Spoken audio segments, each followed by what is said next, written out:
Hello. So welcome to another lecture video on business laws and regulations, Law 20023.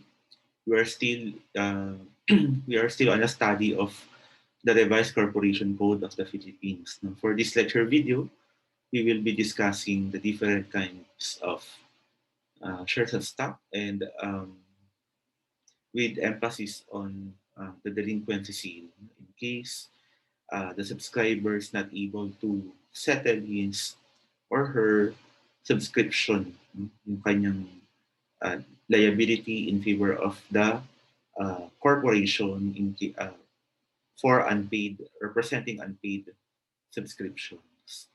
Okay, let's start by defining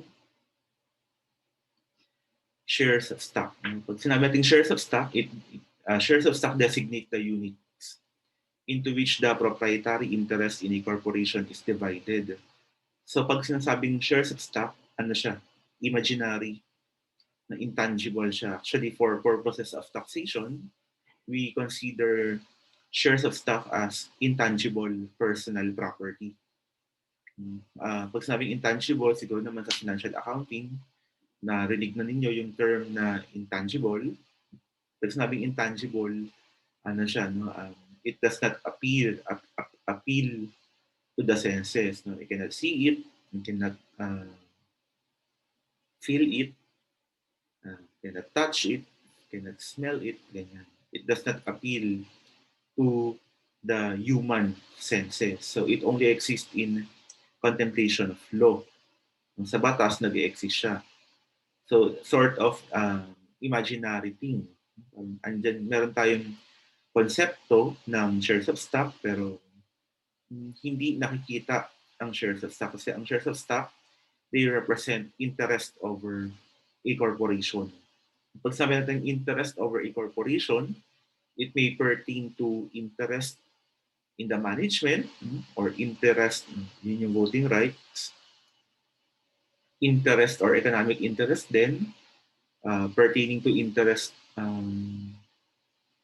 over dividend distribution as well as interest over the properties of the corporation in case of liquidation.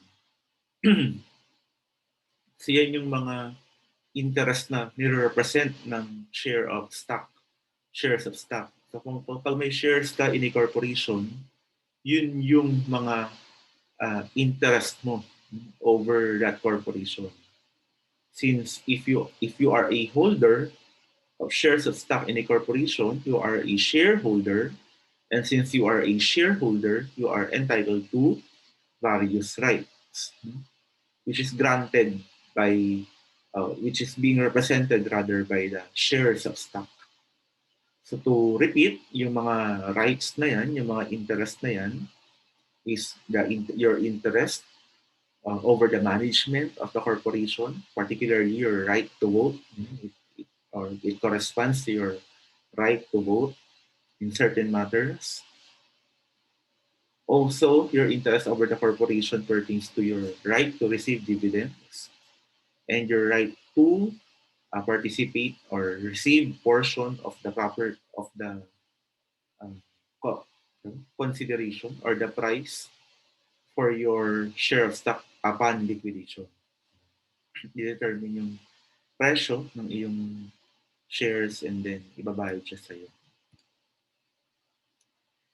We should not confuse shares of stock with certificate of stock. Pag sabing shares of stock, ito nga yung intangible na interest over the corporation. It exists only by legal fiction. Hindi mo siya makikita, pero nandyan siya. While certificate of stock, ito yung representative of the shares of stock. So pag sinabi mo, ba't mo ba sinasabi? Ano ang patunay mo na ikaw ay merong, let's say, 100 shares of stock in X corporation? I have here this document or instrument which serves as my evidence of my interest over that corporation. Kaya ako nasasabi na ako ay owner ng 100 shares of stock in that corporation that corporation, in fact, issued in my favor a document. In this document, you will see my name, the name of the corporation, the number of shares that I own, the par value of the shares. No? You will also see the uh, name and signature of the uh, president of the corporation, the name and signature of the um, what do you call this person? Corporate secretary of that corporation. Nandun sila. You can also see the seal or the seal of the corporation and actually fill it. Yan. So dahil dito sa certificate of stock na ito, meron akong pruweba na ako ay stockholder in that corporation. So, yung shares of stock ay idea lamang, hindi siya intangible siya, while the certificate of stock is tangible. It's a piece of paper. You can touch it, if you want, you can display it. If you are a proud stockholder of a corporation, you can display the certificate of stock for everyone to see. If you want to do so, bahala ka. But you cannot do that with shares of stock kasi ano lang siya, idea lang yung shares of stock. Hindi siya nag-i-exist wala siyang physical manifestation. So kung meron lang siyang physical manifestation or equivalent, that would be the certificate of stock. But again, what I want to point out here is that hindi dahil nasunog mo, for example, yung certificate of stock, linansya mo siya, nabasa siya, or hinatnat siya ng alaga mong aso, nawawala na yung shares of stock. Hindi ganun. Independent siya. It's just i-proof na meron kang shares over that corporation. Pero hindi dahil nawala yung certificate of stock mo for whatever reason, nawala na rin yung shares of stock. It will exist pa rin. You can ask for a replacement issuance. Pero syempre merong paraan, merong procedure for the replacement of lost or destroyed certificate of stock.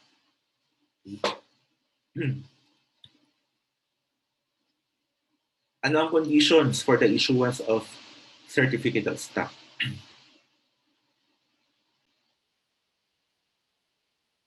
So gaya na nabanggit ko kanina, no, yung certificate of stock ay signed by the president or maybe by the vice president, and it should be countersigned by the corporate secretary or the assistant corporate secretary. You cannot sign the shares of stock. What you can sign is the certificate of stock. Wala yung shares of stock. Second, it must contain the seal, no, of the corporation. It must be sealed with the corporate seal. Nabanggit ko rin yan kanina. And then, ito yung pangatlo, pinaka-importante sa lahat. The entire value of the or being represented by the certificate of stock together with the interest or expenses should have been paid first before you will be issued your certificate of stock. Bago ka daw mabigyan ng stock certificate, dapat bayad mo na muna yung value of the shares. If there is interest or expense, dapat bayaran mo rin daw muna yon bago ka ma-issue ng certificate of stock. So subscription to shares are deemed indivisible and no certificate of stock can be issued unless and until the full amount of his subscription, including interest and expenses, if any, is paid. So binanggit nga dito, actually in 1 and 2 nabanggit na yung kanina, let us divert our attention dun sa item number 3. Di ba sabi natin, bago ka ma-issue ng certificate of stock, dapat mabayaran mo yung entire value together with interest or expense. What if bumili ka ng 100 shares with at 10 pesos per share?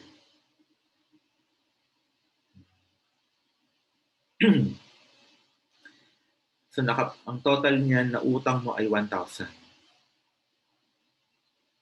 So ang nabayaran mo na ay 900. So ibig sabihin meron ka pang unpaid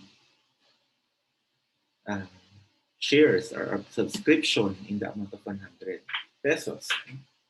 Unpaid subscription 100. can you ask the corporation to issue in your favor shares representing 900 shares?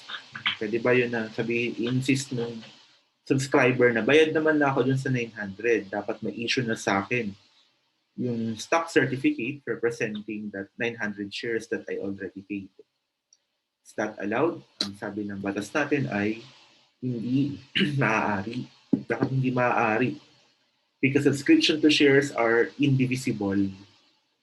Indivisible. Ibig sabihin, hindi mo titignan na binabayaran mo siya ng paisa-isa. If you have subscribed to 1,000 shares, you have to consider that 1,000 shares as one. Hindi mo siya i-divide into, nabayaran ko na yung 500, so bayad na ako for the 500. Hindi. You have to look at it as a one concrete or one set kung saan hindi mo makukuha ng paunti-unti. Dapat makuha mo siya ng lahat. And in case meron kang you are declared delinquent, pati yung interest and expenses with respect to the issuance of the shares ay dapat mo rin bayaran.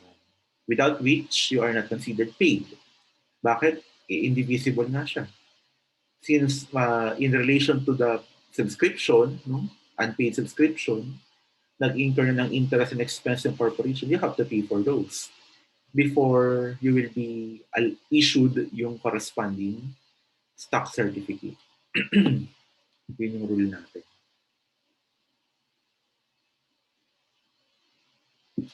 Okay, now let's go to the next slide. Now we have here the different kinds of shares of stock.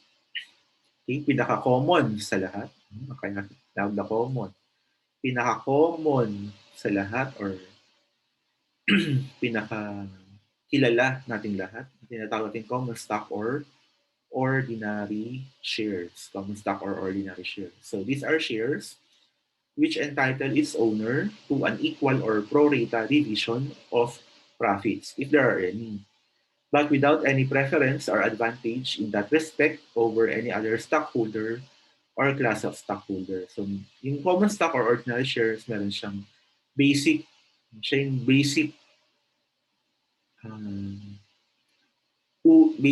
kind of shares. Parang lahat merong ganito.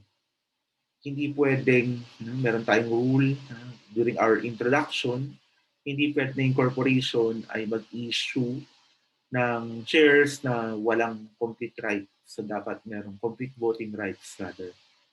Yung common stock and ordinary shares, yan, meron silang complete voting rights. Kaya lahat ng corporations natin ay merong at least isang series ng common stock or ordinary shares. Hindi pwede mag-exist ang isang corporation na lahat ng shares niya ay preferred lamang.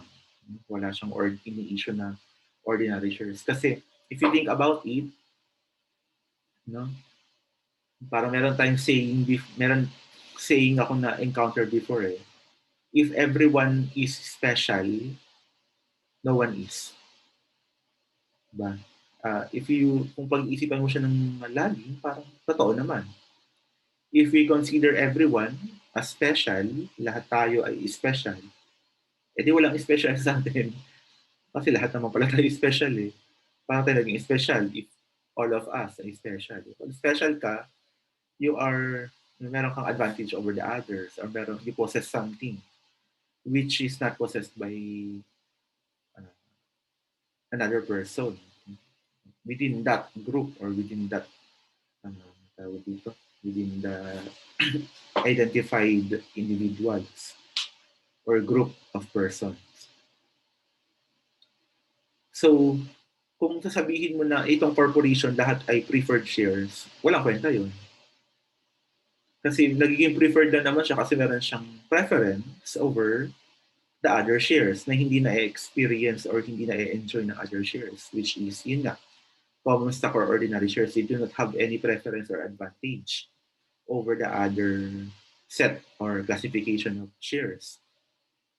So, ang point dito, you cannot have a corporation na lahat preferred lang, walang common or walang ordinary. Diba? Walang kwenta yung pagiging preferred niya or ordinary. Pagiging preferred niya kung wala kang ordinary or common share. So, at least, The revised corporation code requires that there must be at least one set of shares which has a complete voting rights. Meaning, you cannot organize a corporation which kung saan ang i-issue mo lang ay lahat preferred shares. So ordinary shares usually carries with them yung right to vote, and frequently the exclusive right to do so. Frequently, most of the time. The only time a common shares right to vote may be limited is where there exists founder shares. So this is not the first time that we encounter founder shares. So founder shares are issued to, kaya nga sinabi na founder shares, the founders of the corporation, which are granted certain rights and privileges such as the exclusive right to vote and be voted for. Ito lang naman talaga yung tawag dito, ihahabol mo kaya ka kukuha ng founder shares. No? You want to exercise that exclusive right to vote and be voted for as part of the board of directors. But that right is limited. It cannot exceed a period of 5 years.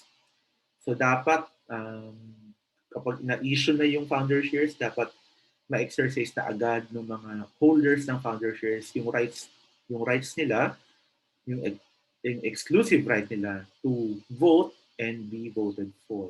After the lapse of 5 years, then wala nang ganong klaseng exclusive right to vote and be voted for as part of the member of the board of directors. Now let's go to preferred shares. So preferred shares are shares that give the holder preference over the holder of common stocks or ordinary shares with respect to the payment of dividends and or with respect to the distribution of capital upon liquidation. So yung point nga ng preferred shares that meron siyang certain aspects no, na na-enjoy na hindi na-enjoy ng mga holders ng ordinary shares or ng common stock. So para mag-make sense yung pagiging preferred mo, dapat meron mo ng ordinary or common. Tapos kung walang ordinary or common, saan lamang yung preferred shares? Kung lahat naman pala sila preferred. Diba? So wala. So dapat meron kang ordinary or common stock. So preferred shares, meron tayong limitations sa issuance ng preferred shares. First, they can be issued only with stated par value. We have already discussed this one during the introduction. So dapat may par value ka. Hindi pwede na magkaroon ng no par value preferred shares. No? There's no such thing as no par value preferred shares. The law particularly requires that preferred shares can only be issued with a stated par value. And whatever that preference is, or are, kung marami, must be they must be stated in the articles of incorporation and in the certificate of stock. Otherwise, they shall be considered also as ordinary or common shares.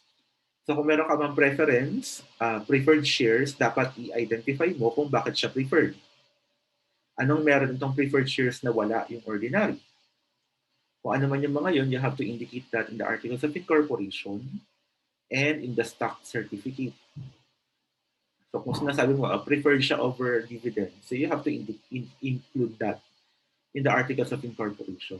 If you say that, preferred siya over the corporate assets, you have to indicate that in the articles of incorporation as well as in the certificate of stock. If you fail to include those preferences in the articles of incorporation and the stock certificate, the law provides that they will not enjoy the preference and they will be treated as ordinary shares. So these are the kinds of preference. We have preference as to dividends and preference upon liquidation. Pag preference as to dividends, ibig sabihin kapag merong nag-decide yung corporation na mag-declare ng dividends, ito yung mga preference niya na maaari magkaroon. Participating and non-participating. Tandaan yung preference shares, meron silang fixed rate. So for example, ang outstanding na preference natin ay 1 million, tapos meron siyang certain percentage, let's say 5% preference shares. So in effect, no, meron kang supposedly ginagarantiya mo yung 5% ng 1 million. Parang guaranteed dividend siya, 50,000. But then again, it is always a rule of thumb, very basic in corporate law, that you can only declare dividends if there are profits. Kung merong laman yung iyong account na retained earnings. Kasi walang laman yung retained earnings mo, there's nothing to declare. So even if preferred ka, meron kang guaranteed supposedly na 5%, if wala naman basihan for the declaration of the dividends, then you cannot invoke that. Maybe in the future. Pero in the meantime, yun muna tayo. The concept of dividends that you can only declare dividends if there are sufficient amount or balance in the retained, unrestricted retained earnings. Kasi ito yung available for dividend distribution. So, paano nakakalamang yung mga holders ng preferred shares with respect to the declaration of dividends by the corporation? We have here a participating versus non-participating. I understand that this is not the first time that you will hear about participating and non-participating. So for example, ang available for dividend declaration ay 1 million. Before you declare any dividend sa mga holders ng ordinary shares, you have to prioritize yung declaration ng dividend sa mga preferred shares, holders ng preferred shares.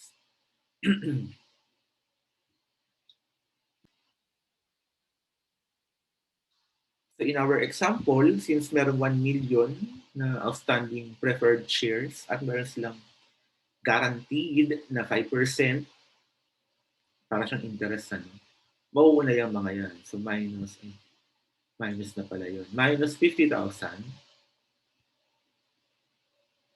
for the preferred shares. So syempre, hindi na sigurado, 950. Supposedly, this 950 will have to be distributed sa mga holders ng ordinary or common shares. Pero kung ang preference ng dividends ay participating, meron pa rin silang karapatan na makishare dito sa 950,000. Medyo guwapang na, medyo swapang na yung nagiging dating. Pero yun nga yung point na pagiging preferred nila. In fact, preferred shares are relatively more expensive than ordinary shares. Kasi nga, you have preference. You enjoy certain advantages with respect to the preferred shares. Just like this one. Nakuha mo na yung guaranteed mo na 50,000 pero meron ka pang habol, meron ka pang pwedeng tawag dito, makuha doon sa 950 na supposedly, if non-participating yan, supposedly ito 950 diretso lahat sa ordinary shares. Kanila lahat yan. But if participating, yung 950 ay paghahatian between the ordinary shareholders as well as by the holders of the preferred shares. Cumulative and non-cumulative. Binanggit ko kanina that shares, even dividends, even if they are guaranteed, if there is no sufficient balance in the retained earnings, then there's something to declare. Dapat meron mo na siyang balance. So for example, I purchased 1 million shares with 5% na supposedly na return ko.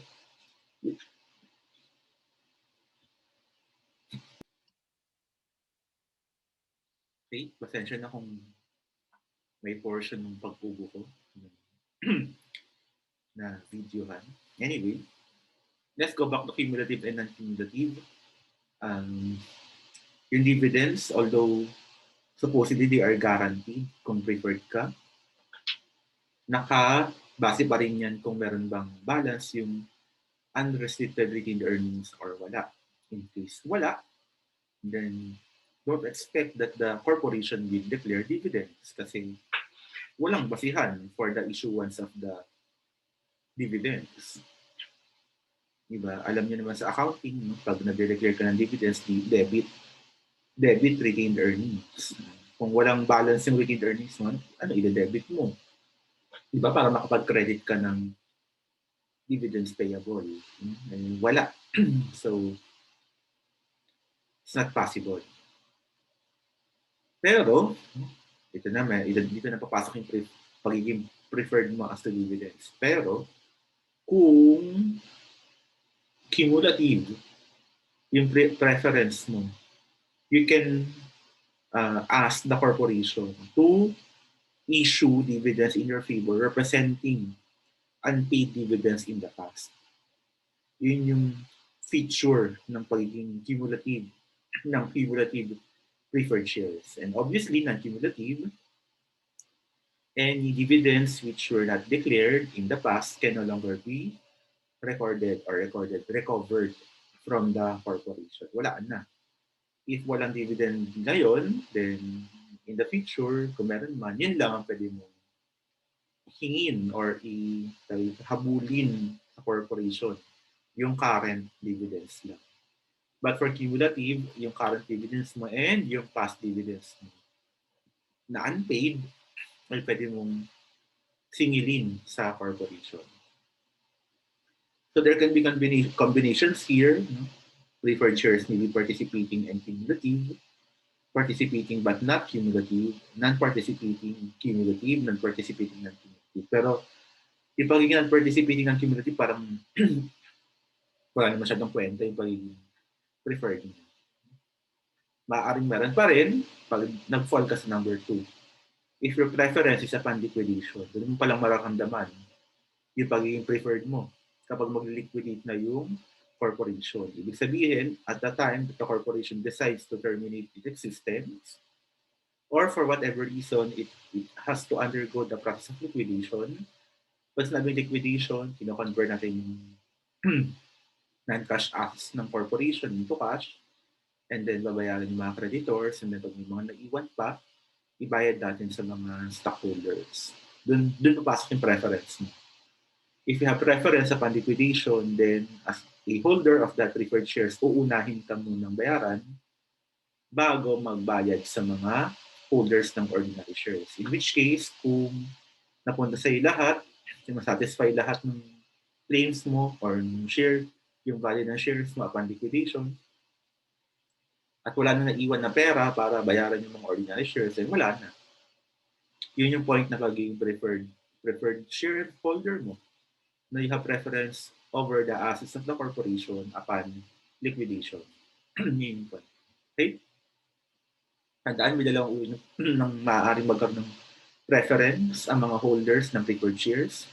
They may have preference over dividends or preference over the assets of the corporation upon liquidation. Okay? Now, generally, holders of preferred shares are not allowed to vote. They do not have voting rights. However, as we have learned before, holders of preferred shares are allowed to exercise their right to vote on matters involving asimid. I will no longer indicate again what are asimid here in the slide, but we will dictate. Ano ba yung A? Amendment of the Articles of Incorporation. Second A ay adoption or amendment of the bylaws. Letter S ay sale, lease, exchange, mortgage, pledge, and other lease. Asimid. SLEM po. Sale, lease, exchange, mortgage, pledge, and other disposition of all or essentially all of the assets of the corporation. I ay increasing, or creating banded indebtedness. Second I ay increasing or decreasing of the authorized capital stock. M ay merger and consolidation.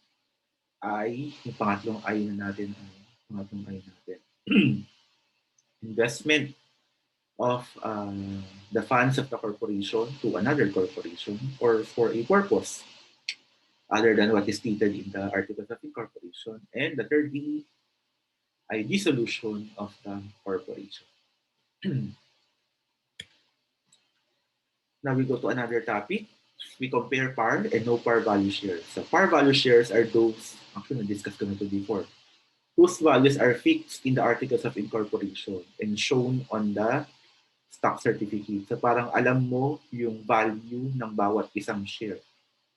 Kasi may par value siya. So bawat share, o 5 piso to par value, o 10 piso. But it does not actually reflect yung fair market value niya. It's very much different.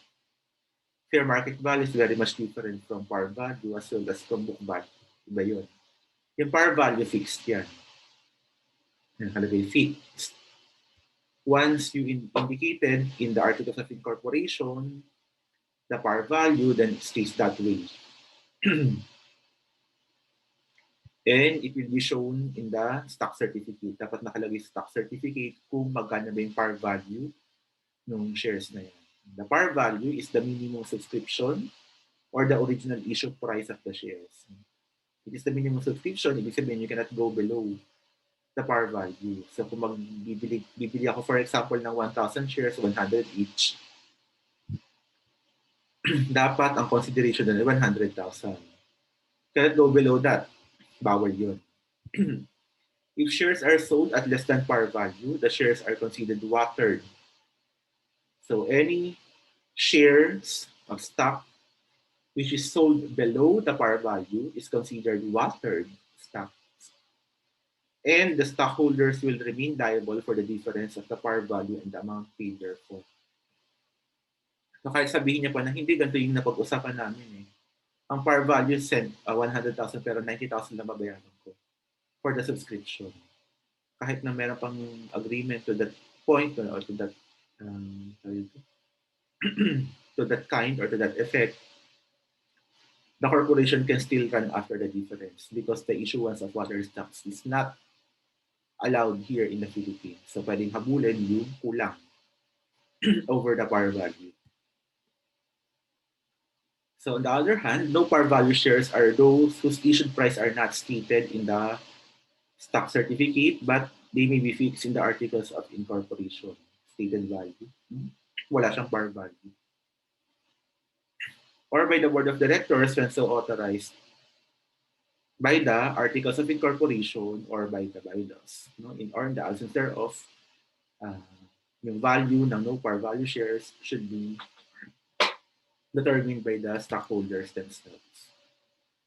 Okay, now let's go to redeemable shares. Redeemable shares, not the first time that we will encounter. These are shares which are subject to redemption or pagbabawi by the corporation. It must be indicated in the contract. They are usually attached to preferred shares and other debt securities like bonds. The repurchase is not subject to availability of anticipated retained earnings. So, para maintindihan natin ito muna, let's go to the next slide. We call them treasury shares. I hope, again, this is not the first time that we will hear about treasury shares.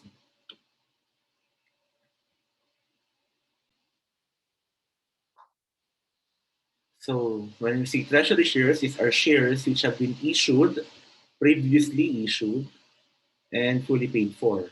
So, na-issue na siya, nabayaran na, but they are subsequently reacquired, binawi, ng issuing corporation, either by purchase, by redemption, by donation, or some other lawful means.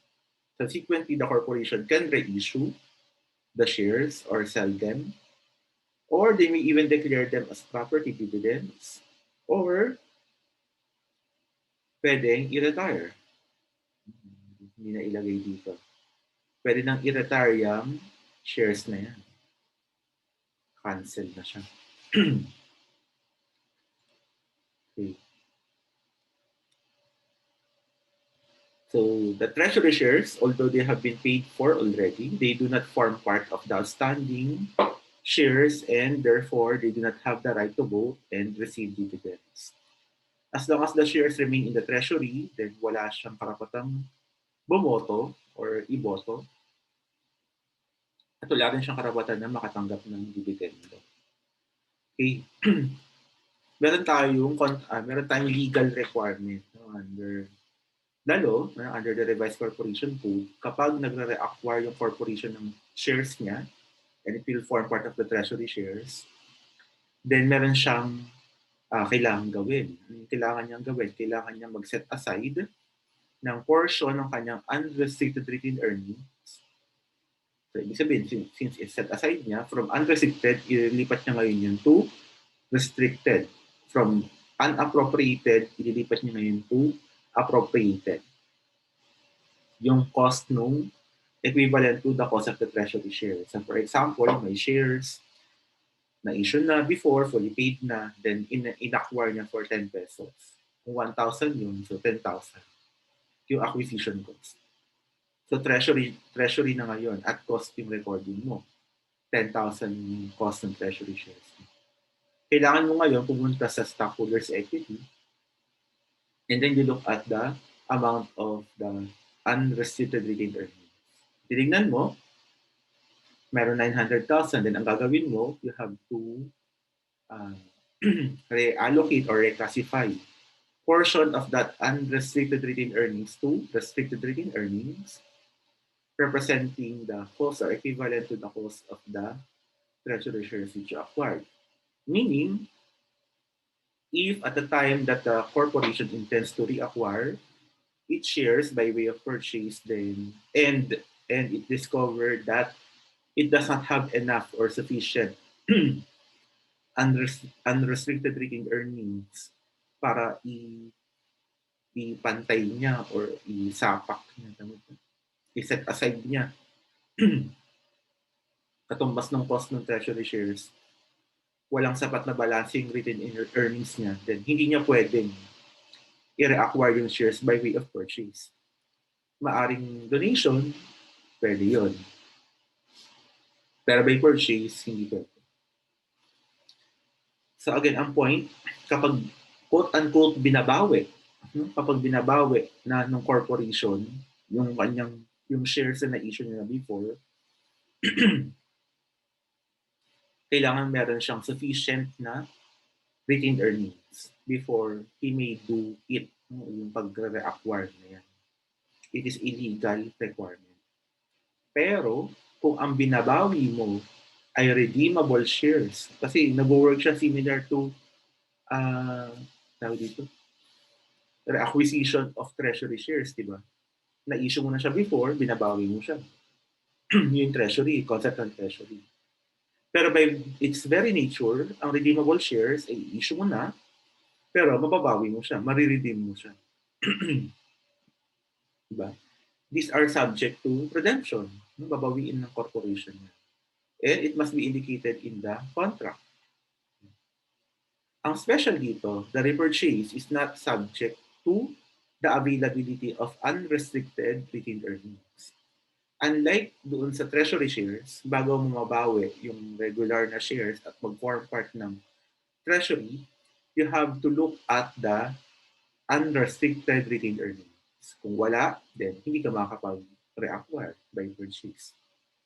Pero kung redeemable shares yan at i-redeem mo na yung shares, hindi mo na kailangan tumingin pa sa balanse ng unrestricted retained earnings because the redemption or the repurchase of the redeemable shares is not subject to the availability of unrestricted retained earnings. Okay? Now, meron pa akong isang matter that I want to discuss about treasury shares. Kanina sabi natin about par value. About par values that a corporation is not allowed to sell yung kanyang shares below par value. And we consider that as watered shares, watered stocks. The corporation can still recover the insufficiency, the insufficient consideration. Mababawi na yan in case of watered shares. Now, in case of treasury shares, di ba sabi natin, i-reacquire niya yung shares niya. So for example, ang par value ng shares ay let's say 5 pesos. Tapos ang magre-reacquire siya ng 1,000. So that's 5,000. I-reacquire niya for 5,000. Tandaan, bago mo ma-reacquire ang treasury shares, dapat fully paid up na ito. You don't reacquire something that is not fully paid up. Hindi mo mababawiin, hindi ba ka siya bayan? So it's fully paid up. 5,000 pesos. Ni-reacquire mo para mag-form part siya ng treasury. Also for 5,000. The question here is, Upon subsequent issuance, sabi kasi dito, it can reissue. Yung mga pwede mong gawin sa treasury. I-reissue mo, ibenta mo, or i-declare mo as property dividends. Question, can you reissue them below your acquisition cost? So going back to our example, if yung shares ay na-issue na before at fully paid na before in the amount of 5,000 at nire-acquire ng corporation at nag-form part ng treasury shares also 5,000 din, pwede niya bang i-reissue ito o ibenta ito below 5,000? The answer is yes, pwede. Tanong mo yun, hindi ba yung magiging considered as watered kasi you are issuing it below yung cost niya? The answer is no. Yung watered shares ay applicable lamang sa unissued shares. So kapag galing siya sa unissued, authorized capital stock pero unissued, may par value yan. So hindi mo siya pwedeng i-issue below that par value kasi considered siya as tawag dito, watered. But in case of stock, treasury shares rather, tandaan ninyo una, dati na itong na-issue. Yung mga shares na to, dati na silang fully paid. So, ibig sabihin, dahil fully paid na, nakuha na nung corporation yung consideration for the issuance of the shares. So, kapag nire-acquire niya to at nire-issue niya below the acquisition cost, it will not constitute watered shares. Kasi fully paid na siya before. Nabayaran na siya before. Since subsequent reacquisition and issuance, even if below, the acquisition cost will not amount to the watering of the shares. So, okay lang yun. Now, paano ba tayo makakabili? Kunyari ako interested ako doon sa corporation. What is my arrangement with that corporation? So we have here, if you want to become a subscriber of a corporation, you will enter into what we call a subscription contract. This is a contract for the acquisition of unissued stock. Dapat unissued yun. You do not subscribe to already issued shares. Kapag ang bentahan is between two individuals, no, existing stockholder and another person who may or may not be a stockholder, that is a private affair between them. Kasi nabili niya na yung share tapos binibenta ko na lang sa iba. Unless merong restriction sa pagbebenta, like in a closed corporation. Pero as a general rule, the corporation will not meddle kung ibebenta mo na yung shares mo sa ibang tao. Kasi property mo yan. So bahala ka kung ano gusto mong gawin. But with respect to unissued shares, since quote-unquote, ang unissued shares ay owned by the corporation, sa kanya yun. Kapag bibili ka sa kanya from the unissued shares, you have to enter into a subscription contract. Technically, ang tawag nito, you are subscribing doon sa shares ng isang corporation. So you may call it a purchase contract or whatever contract that you want it to be called. Pero kung ang purpose mo is to acquire unissued shares in an existing corporation or a corporation still to be formed, ibig sabihin hindi pa siya na-form pero subscribe ka na, okay na yon. Ang tawag dyan sa agreement na yan or sa contract na yan ay subscription contract. So subscribers, even if they are not yet fully paid, they are entitled to exercise all the rights of a stockholder and the corresponding liability for being a stockholder. Pero ang mga unpaid subscription ay hindi nag-enjoy sa mga sumusunod, hindi nila na-enjoy sa mga sumusunod. Una, they cannot insist for the issuance of certificate of stock. Now we have learned earlier that the issuance of certificate of stock is conditioned upon the full payment of the subscription. So if you have not yet paid your subscription, you cannot compel the corporation to issue the certificate of stock corresponding to the amount which you have paid. Bawal yun. Kasi nga siya ay indivisible. Number 2, mawawala yung kanyang yung right to vote niya, right to receive dividends if siya ay delinquent. Kung yung delinquent mo kung yung shares mo ay delinquent na, mawawala na yung right mo to receive dividends and the right to vote and be voted for. Pero kailan ka magiging delinquent, mamaya malalaman natin. At kung in-exercise mo yung appraisal right.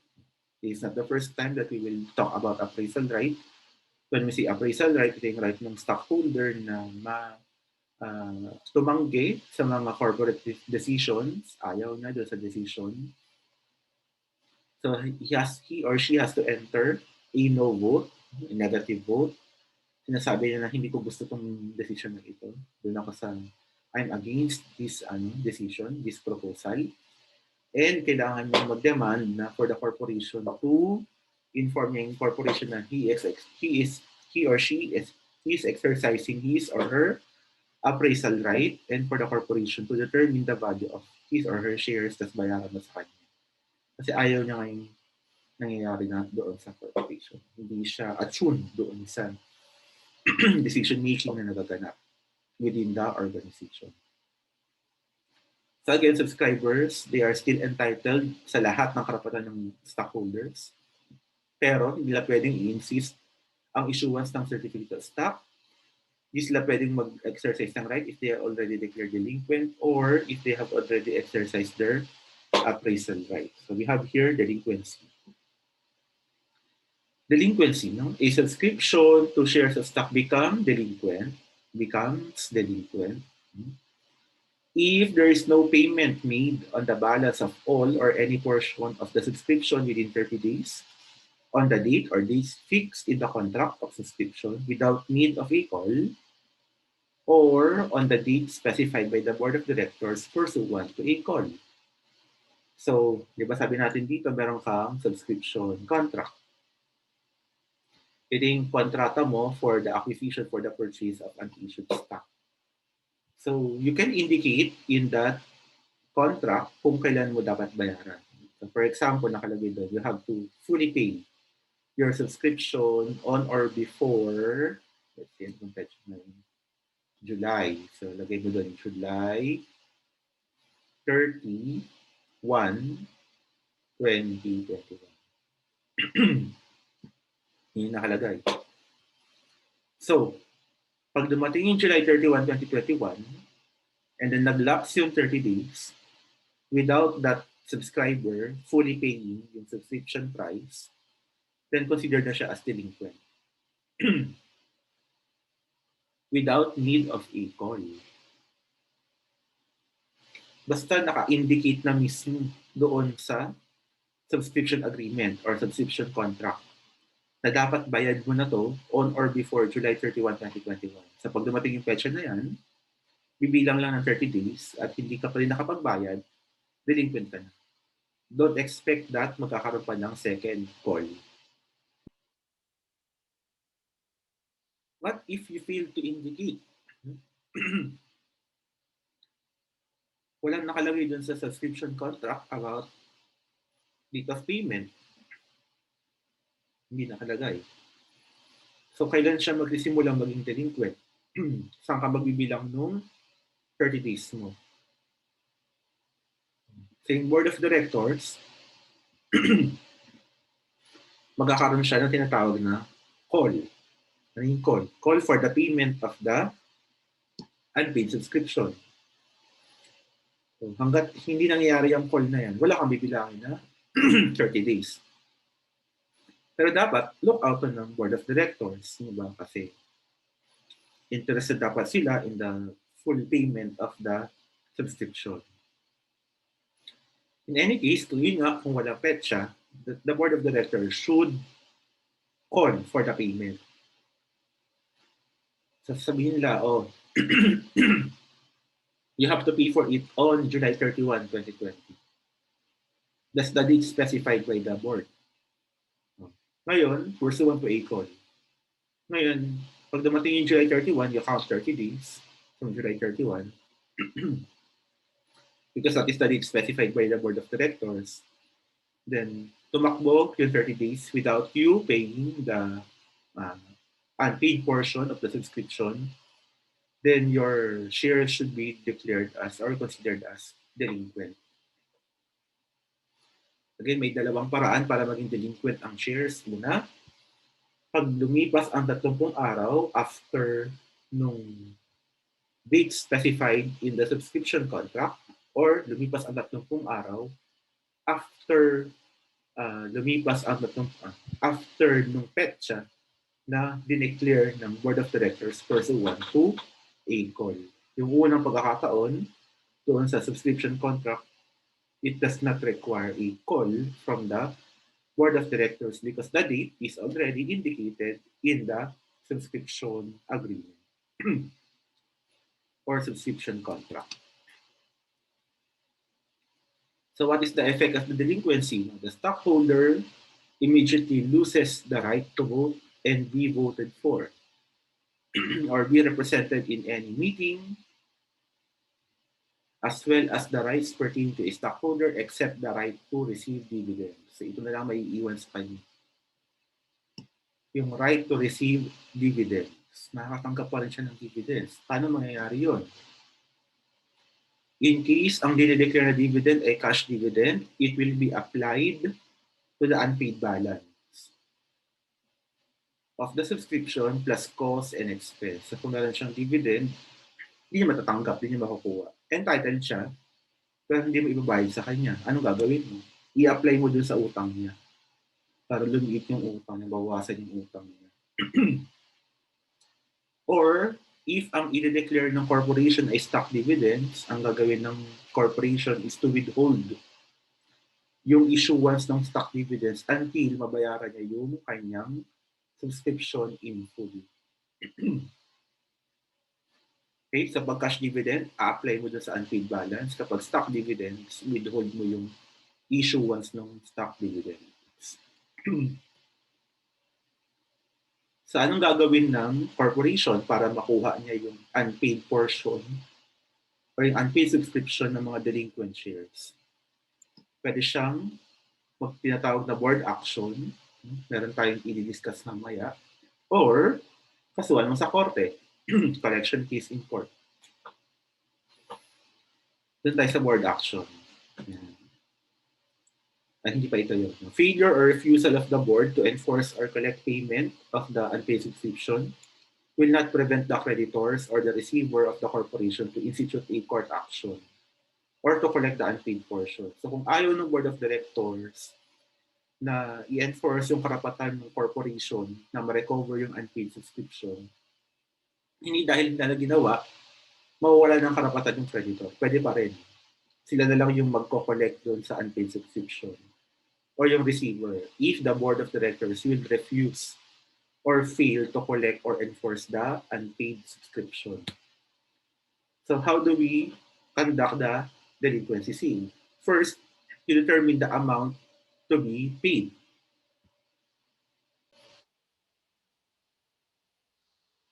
So gusto mong malaman yung total na kanyang babayaran, ay dapat niyang bayaran supposedly.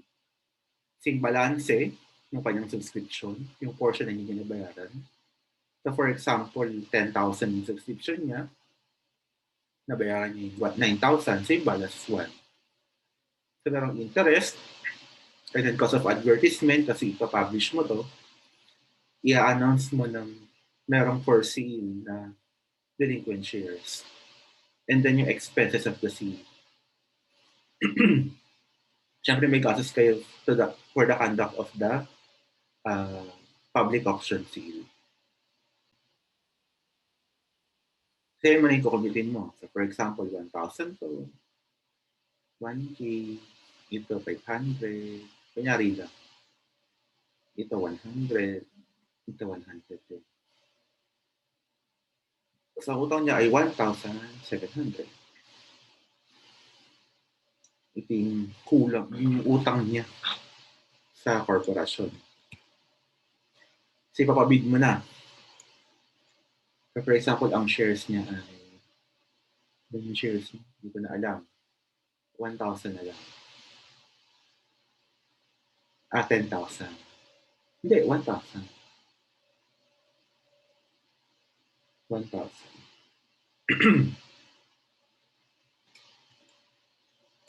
Ayun, 0. Ay? Sariling buhay. Anyway, Bids shall all be for the amount due and shall differ only on the number of shares that the bidders are willing to accept in exchange of the said amount. So ang ating unpaid ay 1,700 pesos. Yan. Pag magbibid ka, you should be able to cover that. So for example, ang mga bidders mo si A, si B, si C, at saka si D. Ang bid ni A ay 1,750. Tapos out of the 1,000 shares, ang kanyang willing na makuha ay, sige, okay na sa akin, 700. Sabi. Si B, sabi niya, ako ang bid ko ay 1,650. Willing ako ng 400 lang. Si C, sabi niya, 2,000.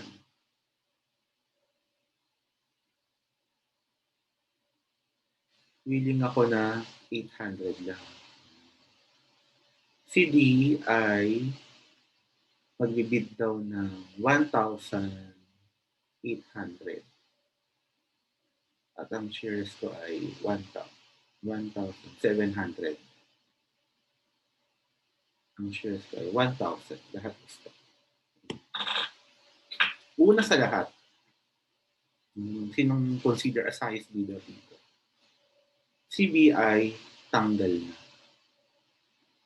Kahit siya yung pinakamababang shares, diba? Na willing i-accept, hindi mo siya i-consider. Bakit? Ang utang 1,700, ang bid niya 1,650 lang. So, DQ agad to si B. Talaga may iba. Yung iba pasok na. Mababayaran na yung utang eh. 1,750, 2,000. Ano gagawin mo? Titingin ka ngayon sa number of shares na willing silang i-accept. At yung pinakamababa, siya yung highest bidder. So 700, 800, 1,000. Si A ngayon ang highest bidder. Ano ba ito? Naiiwan yung mga bilog. The highest bidder shall be the bid made for the least number of shares in exchange for the total amount due. As long as the total amount due is sufficient to cover for the unpaid subscription. If it's not sufficient, then walang mangyayari dyan. Disqualified. So, least number of shares. The stock so purchased shall be transferred to the purchaser. So, makukuha ni A ay 700 shares. And the certificate shall be issued in his favor. Ilan man yung equivalent niya. The remaining shares, so that's 300, shall be credited in favor of the delinquent stockholder, who shall likewise be entitled to the issuance of certificate of stock covering the shares.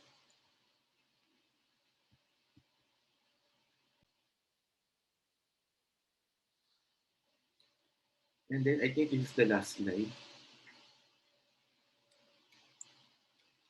Should there be no bidder at the public auction, the corporation may bid for the same. Pwedeng siya na lang mag-bid. The total amount due shall be credited as paid in full in the books of the corporation. Magkakaroon ng tinatawag na confusion.